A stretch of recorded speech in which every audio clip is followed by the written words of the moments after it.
শুরু হয়ে গেছে মিড টার্ম এক্সাম, যাইতেছি হচ্ছে মিড টার্ম এক্সাম দিতে। দেখতে পারতেছেন আমার সাথে আছে আবু তালহা, দুইজনে পুরো ফাড়া রোদের মধ্যে পুরা যাইতেছি। তো গাইস চলে আসলাম ক্যাম্পাসের মধ্যে।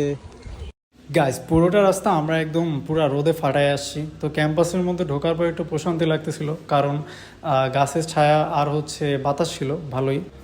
এটা হচ্ছে আমাদের কলেজ ক্যাম্পাস, এটা হচ্ছে মেইন ভবন। তো যাই হোক, আমার সিট পড়ছে হচ্ছে কম্পিউটার ভবনে। এই রুমে বসে হচ্ছে এখন এক্সাম দিব। সো রুম ভালো আছে, এক্সাম ভালো হলেই হয়। কলেজে চলে আসছি, বাট এখন পর্যন্ত কেউই আসে নাই। তো সবাই আসার আগে ফোনটা লুকাই ফেলাই। তো তোমাদের সাথে দেখা হবে পরীক্ষার পরে, ততক্ষণ পর্যন্ত ওয়েট করো। ফাইনাল হচ্ছে পরীক্ষা দিয়ে বাইরে গেছি, অ্যান্ড আমার পিছনে আছে আমার বন্ধু নাহিয়ান, তোমরা ওরা সবাই চিনো, আমাদের ছিনতাইকারী ভাই বন্ধু সাদিক। তো রমজান মাসে পরীক্ষা দিয়ে তোমার অনুভূতি কেমন?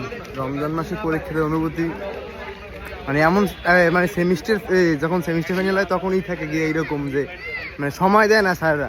আর এবার স্যাররা পেপারও নেয় না, পেপার মানে আটকেই রাখে যে পোলাবান 1 ঘন্টা বসে রাখবে, এই চল অনুভূতি। তো আবু তালহা ব্রো, তোমার হচ্ছে এই রমজান মাসে ফাটা রোদের ভিতরে পরীক্ষা দিতে যাইতে কেমন লাগতেছে, অনুভূতি কি? প্রায় আগুন, করার কিছু নাই, লাইফটাই এরকম। প্রচুর গরম, অনুভূতি আর জানা লাগবে না, বাসায় যাই আগে।